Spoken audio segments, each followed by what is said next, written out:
name is Phil Gover. I am the director of the Sovereign Schools Project at TEDNA, the Tribal Education Department's National Assembly. I'm also the lead applicant for the Sovereign Community School, a proposed charter school in Oklahoma City. The ideas that sort of inform the mission for the school are really born out of a community conversation. So I work with an organization called the NACA Inspired Schools Network. That's a nonprofit school network based in Albuquerque, New Mexico. NACA is the Native American Community Academy. That's a charter school that was founded in 2006 to serve the Native community in Albuquerque, New Mexico. I first visited NACA in 2009 when I was working as an associate director of admissions at Dartmouth College, and I was looking for talented Native kids to bring to the middle of the woods in New Hampshire. When I first walked into NACA, I had never seen a school like that before. I'd never been in a school building where I could be like comfortable, and I felt like at NACA I could be who I really am. When I first moved to Oklahoma City 3 years ago, I knew that there were only a handful of places in the country where you could realistically do what NACA did, right? Because you need a critical mass of families and kids with an indigenous identity to kind of pull off what they pulled off. So when I first moved to the city, I had this in the back of my mind, even though I wasn't working in this work 3 years ago when I moved here. The ideas really began to take shape probably about a year and a half ago when I first started working on sort of the creation of new charter schools for Native communities in Oklahoma.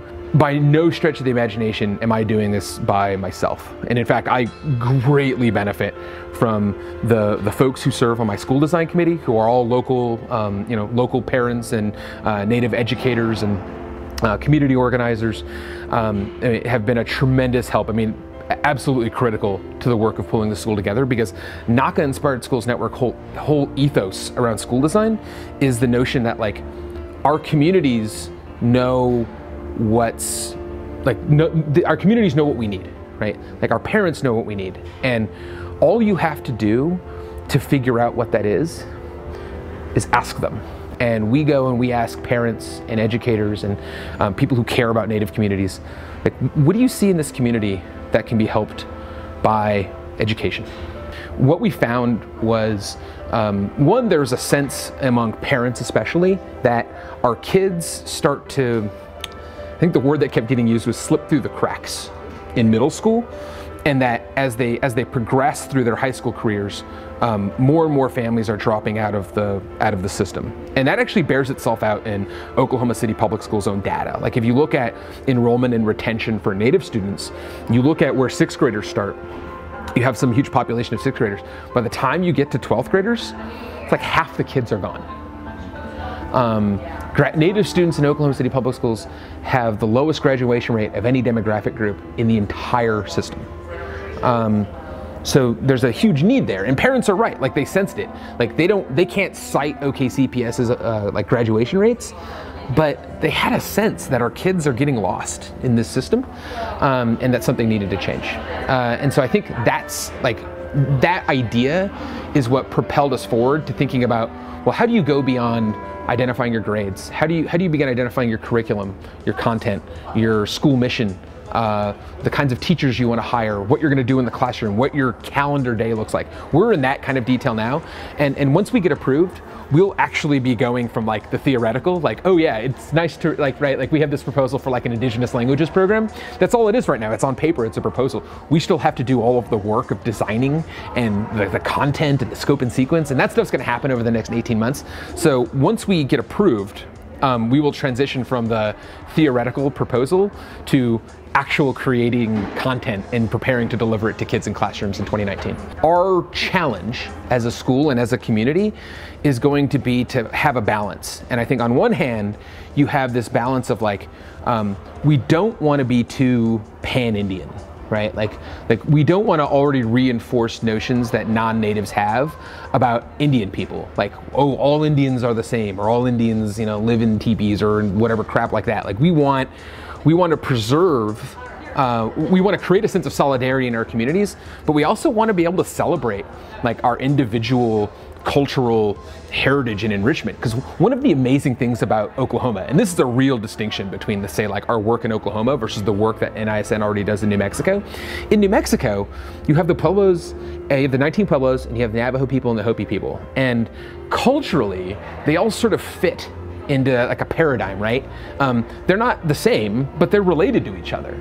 In Oklahoma, that's not true at all, right? Like all of our people were removed here from places all over the country. And so we don't have like a shared cultural identity in a lot of ways, even though I think most people would assume we do because we're all Indians. And so we're gonna have to find a balance between creating that sense of solidarity of like, I am indigenous and I'm proud of that, but I'm also proud of being Choctaw or Comanche or Pawnee or Creek or whatever my individual tribal identity is, and I'm going to leave this school more informed about where I come from and who my people are and where my family comes from than if I had just been in the regular traditional public school system or gone to a private school or stayed home school or something like that. As a public charter school, our school gets almost all of its funding from the state and federal government.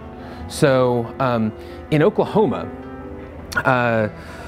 well, in most states too, but in Oklahoma, tribes have a really unique ability. Tribes in Oklahoma are the only tribes in the country that can directly authorize their own charter schools. Now, our school in Oklahoma City is not being authorized by a tribe, it's going to be authorized by the local public school district.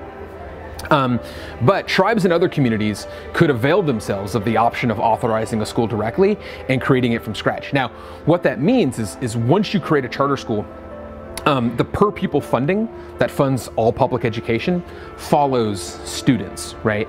So in a district the size of Oklahoma City Public Schools, some 45,000 kids, right? Like the 150 kids that will move from like say Oklahoma City Public Schools to our school in Oklahoma City is a negligible amount.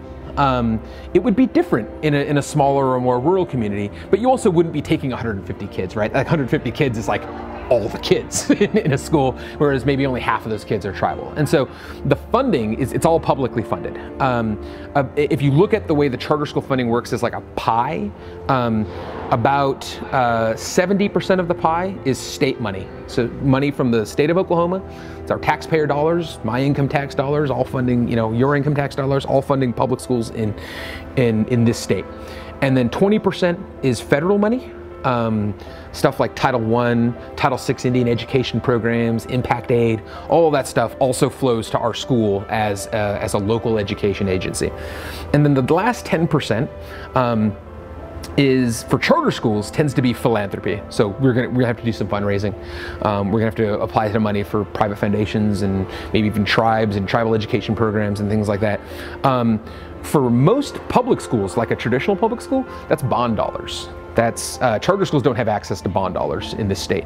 So there's a funding gap. Charter schools are actually less funded than a traditional public school for that reason. And so we have to make up the gap with fundraising.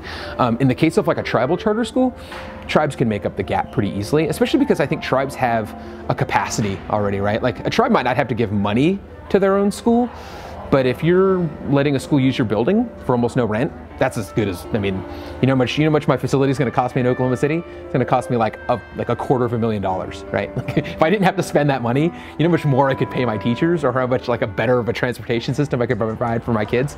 So it's all a balance. It's all, I mean, I think we're gonna get really good at in the next 4 or 5 years at figuring out the best way to allocate resources in a system, Oklahoma, that dramatically underfunds public education, but we can still make it work in this state, and I think tribes can make it work too. We submitted our application on October 20th. Under state law, the district has 90 days to reply to our application. We actually mutually agreed on an extension to February 12th, which is when the school board will take up our application and vote on it. In the meantime, so we did a presentation in front of the Oklahoma City Public Schools board on November 13th. We did an interview with a bunch of their staff members on November 29th. And then we've answered about 3 series of questionnaires, probably 40 or 50 different questions about our application on paper. We've done written replies to all of that, and we did that through December and into January. And now we sent our final submission, which was some budget stuff, last week.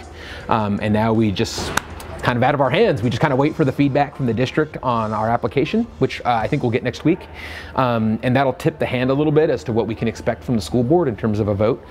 If the school board votes yes, then we negotiate a charter and we're good to go. Then now we got to go move from the theoretical to the actual, hire a school leader, do a whole bunch of crazy stuff. If the school board says no, then we have an automatic appeal, which we can take up to 30 days to avail ourselves of. So we can respond to the district's feedback and criticism of our application, resubmit a new application within 30 days, and then the district has 30 days after we submit to answer our appeal. If the district says no a second time, we can take that appeal to the State Board of Education and they can consider our appeal. If the state board says yes, then we're chartered. And if they say no, then we're done. Then our application's done. Will look very similar to any academic program you might find at a rigorous public school anywhere else in the country, but our curriculum and our content is going to be told from the perspective of Indigenous people. And that's a radical way of thinking about the world. And ideally, what we create in our kids by the time they leave 12th grade is we've fostered in them, I think, an Indigenous consciousness that prepares them for bigger and better things. College, post-secondary, whatever it is. So that whatever their passion is, right? Like, hopefully they leave our school and they know how to contribute to our communities, to our nations. That's, if we are successful, that's what our kids will be doing.